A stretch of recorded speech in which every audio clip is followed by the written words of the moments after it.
Russian forces captured the southeastern Ukrainian city of Melitopol on Saturday, Russia's Interfax news agency reported, as Moscow launched coordinated cruise missile and artillery strikes on several cities, including the capital Kyiv.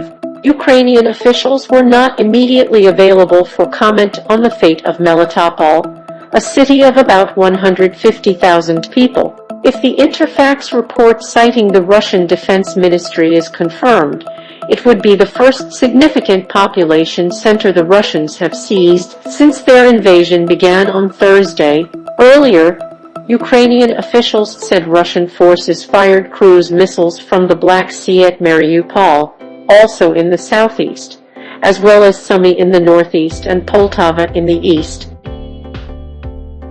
Kyiv authorities said a missile hit a residential building, and a Reuters witness said another hit an area near the airport.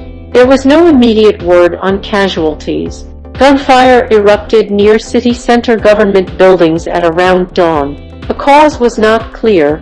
President Volodymyr Zelensky, speaking in a video message from outside his Kyiv office, was defiant. "We will not put down weapons. We will defend our state," he said. After weeks of warnings from Western leaders, Russian President Vladimir Putin invaded from the north, east and south, an attack that threatens to upend Europe's post-Cold War order. Putin said he had to eliminate what he called a serious threat to his country from its smaller neighbor, and he cited the need to denazify Ukraine's leadership, accusing it of genocide against Russian speakers in eastern Ukraine. Kyiv and its Western allies dismissed the accusations as baseless propaganda. In a televised meeting with Russia's Security Council on Friday, Putin appealed to Ukraine's military to overthrow their neo-Nazi leaders. "Take power into your own hands," he said. Western countries have announced a barrage of sanctions on Russia, including blacklisting its banks and banning technology exports, but they have stopped short of forcing it out of the SWIFT system for international bank payments. At the United Nations, Russia vetoed a draft Security Council resolution deploring its invasion, while China abstained, which Western countries took as proof of Russia's isolation. The United Arab Emirates and India also abstained, while the remaining 11 members voted in favor. The White House asked Congress for $6.4 billion in security and humanitarian aid for the crisis, officials said, and Biden instructed the U.S. State Department to release $350 million in military aid.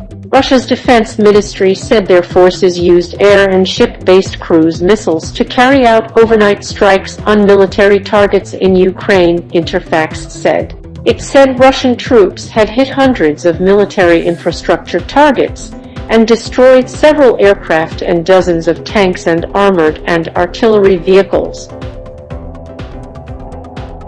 Ukraine's Air Force Command earlier said one of its fighters had shot down a Russian transport plane.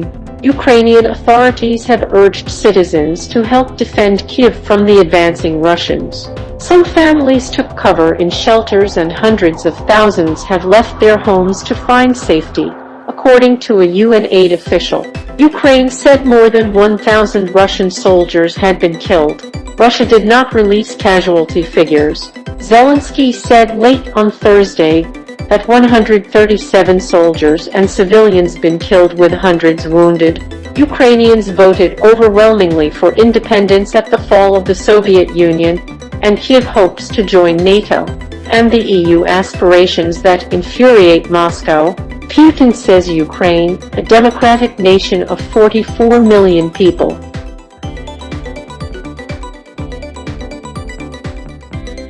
the United States imposed sanctions on Putin. The European Union and Britain earlier froze any assets Putin and Lavrov held in their territory. Canada took similar steps. But even as the fighting grew more intense, the Russian and Ukrainian governments signaled an openness to negotiations, offering the first glimmer of hope for diplomacy since Putin launched the invasion.